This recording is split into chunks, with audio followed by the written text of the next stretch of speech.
Hey, peace and blessings, family. Good morning. Happy Tuesday. So I've been watching a lot of videos and revisiting a lot of things that I learned growing up that kept me company. So I wasn't one of those young people who was like out in the street doing crazy stuff. I don't really come from that kind of tradition. However, I think a lot of the ideas and things that I learned over time came from me being exposed to a lot of knowledge. I'm a child from Philadelphia, Pennsylvania, and I just learned a lot. And I know a lot about different things in our community in terms of classism, colorism, the isms, basically. So I found this sister. I'm loving all the stuff. I'm gonna be sharing a lot of her stuff. But today I want to share this look at Black people in classes, and I think this is probably more evident, excuse me, now than ever. And so I'm going to play this sister stuff, and I hope that you would share. Her work is really good. So let's get into it.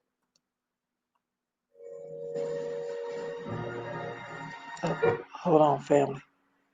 So we're gonna get into it, and let me just. I think I have some music or something playing on here. So let me see if I can catch that. Okay, let's see.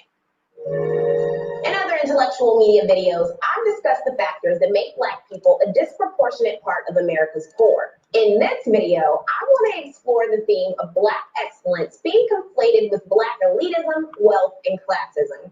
I also want to address how the Black upper class has historically helped or hindered Black progress and white supremacy. To start this conversation, we have to go back. The class dichotomy in the Black community of the haves and the have-nots, the brokies and the bag securers, has roots in slavery. The first division were the free Blacks and the slaves. Then among the slaves, there were outside slaves and house slaves, a caste system that came with privileges for the latter group. These privileges were usually in the form of better food and less physical labor, better clothing, and better access to education, as some slave owners believed smarter house slaves meant a more efficient house. Being in the house also meant more frequent interactions with whites, which often included sexual harassment and assault. But it also meant something else. The rape of Black women begat light-skinned children with superiority complexes, and even resulted in inheritances of money or land, along with some free Blacks who had managed to work for wages before emancipation and save up for their coins. The children of rape and the privileges they received were the initial seeds of wealth in the Black community after emancipation. The emergence of what would come to be known as HBCUs, or historically Black colleges and universities in the 1860s, created a stepping stone and status symbol for those few Blacks who could afford to attend. Because of their money and often their proximity to whiteness, they were able to begin careers in medicine, dentistry, and law. They would start funeral homes, banks, insurance companies, and newspapers. All of these professions were highly necessary, especially because of the rigid segregation of the era. And these doctors, lawyers, and entrepreneurs would become the upper Black class. They moved close to progressive cities and Black universities, away from most of the poor Negroes in rural Southern enclaves. These newly moneyed Blacks made their homes in Chicago, Detroit, New York, Philly, Tuskegee, and later Atlanta. They attended Black Episcopal or congregational churches where the bribes were formal, with well-educated clergy and small and exclusive membership lists. They donated funds to various philanthropic efforts and supported civil rights efforts through organizations like the NAACP. But for a long time, they also kept their vast wealth and minimal political power concentrated amongst themselves. They established still surviving societies and social clubs that many Blacks today still haven't heard of, let alone know how to join, like Boulé, Lynx, and Jack and Jill. Boulé is an all-male society that greatly influences Black politics, and most of its members are historically wealthy and well-connected. Jack and Jill is a children's society founded in 1938 by a small group of upper-class Black women who wanted to create a playgroup where their kids could mingle with the right kind of people. Through this highly privileged program, children are introduced to educational, social, and cultural experiences the average Black child from the hood could only dream of. They get early exposure to professional careers and are provided a network of friends and opportunities that help them get extra help to the top. These kids and teens nurtured lifelong bonds, and throughout the 20th century, it was common for them to find their marriage partners at monthly Jack and Jill meetings, limiting the possibility of interclass dating, or more bluntly, dating down. Because Jack and Jill has historically extended memberships by invitation only with no application fees, and you get in by knowing someone who already belongs, those with wealth, professional circles, and private school credentials make up the bulk of the membership. But to be clear, it was reported that membership grew in the 70s and 80s as more Black Americans moved into the suburbs than ever before. And the organization changed its mission to, quote, reflect the isolation felt by many Blacks living in predominantly white suburbs. Instead of helping Blacks assimilate in the white culture, the organization is seeking to instill a sense of ethnic pride in suburban Black children. But this still left out a large chunk of Black children who would have benefited. This kind of class-based privilege was probably what W.E.B. Du Bois had in mind when he first began promoting the talented 10th. But before addressing him, let's run it back to Booker T. Washington, who adamantly promoted industrial education and the concept of the Black community, focusing on economic progress and betterment rather than acquiring political and civil rights. The only way to do this was, of course, by sacrificing Black lives to white supremacy, as Washington lived during the nadir of American race relations, when anti-Black violence was especially harsh and frequent.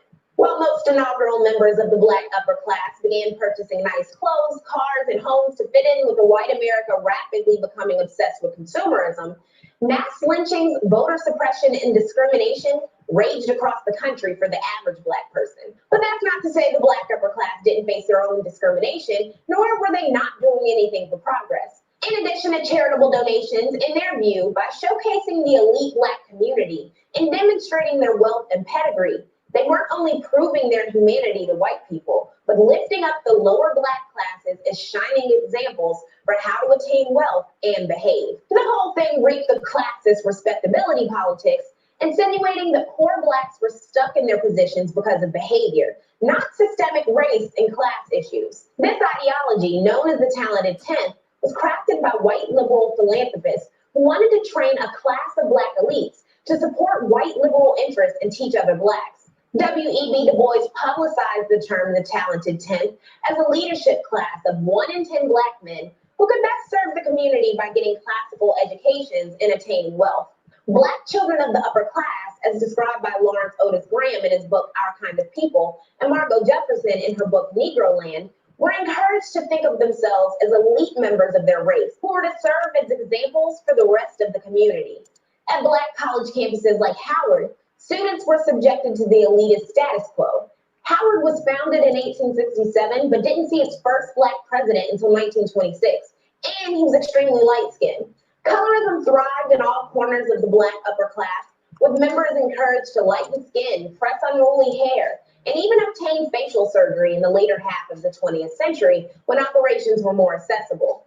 At Howard in 1928, a frustrated student wrote about the colorism in the school's Greek community, saying, "We are not so surprised when we hear such rumors and reports about institutions of learning owned, controlled, and attended by white people, but it certainly comes as a great shock and causes a feeling of shame when we hear such news about Negro colleges. At first glance, it would seem incredible that Negroes, themselves the victims of ignorant prejudice and discrimination because of color, should follow the lead of the Nordics." Howard itself was apolitical for the first half of its existence, as it wanted to be seen as a Black Harvard or Yale. Initially, students were concerned with being respectable members of the upper class, but by the late 60s, more students had become aligned with the civil rights and Black power movements. Elitism and classism could still be found lurking in the fraternities and sororities, however, as belonging to these exclusive organizations meant not only being able to afford college, but membership dues as well. Hopefully you've noticed that a recurring theme in the creation and sustaining of the Black upper class is access to resources, most predominantly education. While many members of the Black upper class, who make up most Black Republicans, will champion personal responsibility and bootstrap narratives as the keys to lifting unfortunate Negroes out of poverty, this clashes directly with their history. It started with Black people who were freed from bondage early and allowed to work while others toiled away in slavery. It continued with those Blacks who were gifted money, land, or education, while the rest were locked in subservience or living under the worst conditions of Jim Crow. Since the beginning of the 20th century, these upper-class Blacks were not always self-reliant, as they had networks of wealthy family members and friends, access to the right clubs and opportunities, and money and time for enrollment in good grade schools and colleges. They had resources, they had each other, and more than that, they had a lower class of blacks who contributed to their wealth. Madam C.J. Walker, the first quote unquote self made black millionaire, sold her hair products to black people. When she was building her 20,000 square foot house in Irvington, New York in 1917, a white woman remarked to New York Times, "Impossible. No woman of her race could afford such a place." The various black men who amassed fortune by selling life insurance policies did so through the wallets of black clients. I could list out every entrepreneur and how they made their money similarly through black customers, but instead I'll drive home the point. Just like today, there was no room for everybody to be black beauty suppliers or black insurers or black newspaper owners. This is why I really hate it when certain people act like everyone in the black community is one eyelash or t-shirt company away from being a millionaire. For capitalism to remain super lucrative for the few, they must concentrate ownership and resources among themselves. Otherwise, they'd have nobody to sell to, nobody to serve, nobody to profit from. So ultimately, there's always a group of impoverished people being bombarded with both consumerist fantasies of status symbols like fancy cars and clothes and accusations of laziness, lack of determination, and government mooching. Speaking of alleged government mooching, since at least the late 70s, many members of the black upper class have advocated politically against welfare and government aid in a few ways. And there are definitely reasons to be concerned about the black elite's impact on the rest of us. Nowadays, the black elite includes more than just old moneyed families and professionals. It includes celebs, athletes, and politicians. Three occupations that black people have only seen wide success in the past few decades. These are some of the same people who don't feel the full burden of racial oppression because they're not only wealthy, but also have greater access to resources and people with power. The classist attitudes they have about poor blacks carries over into their politics, their devastatingly influential public personas, and their personal actions. Of course, you've got the obvious black Republicans who buy into myths about welfare queens and lazy hoodlums squandering opportunities for fun vacations to prison, but then they're aided by centrist voices like the now disgraced Bill Cosby, who in between rapes spent years pouring money into HBCUs and scholarships, but at the same time was berating poor blacks for wearing baggy pants or being ghetto, as if those were the reasons for their circumstances, even going so far as to suggest that racism was used as a crutch for poverty. It was classist and elitist blacks like Cosby who endorsed ordinances that would ban baggy pants in the 2000s and who went along with racist dog whistles about thugs when Trayvon Martin, Mike Brown, and others lost their lives in the years to come. Classist respectability politics do more than just concentrate wealth and power or lead to black people being shot in the streets by cops who never face punishments. Respectability politics approves state-sanctioned violence against black people in prison. As adherents love to point out, if you don't want to go to prison, don't commit a crime. Like this country doesn't systematically ensnare people of color into the mass industrial complex through poverty and neglect. Congressman Charles Rangel, a Democrat, was a supporter in Nixon's White House of revving up the war on drugs. He founded the nonpartisan but still mostly Democrat Congressional Black Caucus, which voted to defund rehabilitation centers, fund more prisons, and agreed with harsh legislation for drug offenders. This wasn't the first or last time a Democratic black member of the upper class would ignore class and race realities to make judgment calls on the poor black community. In 2008, Obama made a speech about absentee black fathers and its connection to black progress, a typical talking point from people looking down on ghetto blacks that neglect mass incarceration and the less than stellar track record of white parents. And then, along with all of the black politicians reeking of classism, you've got it permeating hip hop and black culture. If you listen to the music, watch the interviews, and check out the type of viral content that gets black Twitter riled up, you see it's all loaded with insults about broke niggas, flexing on others, and giving up certain vacation spots or designer labels when too many Negroes start acquiring it. To be clear, the classism that exists in hip hop and black culture doesn't exist in a vacuum. America is classist at its very roots. Something we're reminded when we think about this country's ultra-defining constitution being penned by wealthy male landowners and slave owners, the only people allowed to do something so important.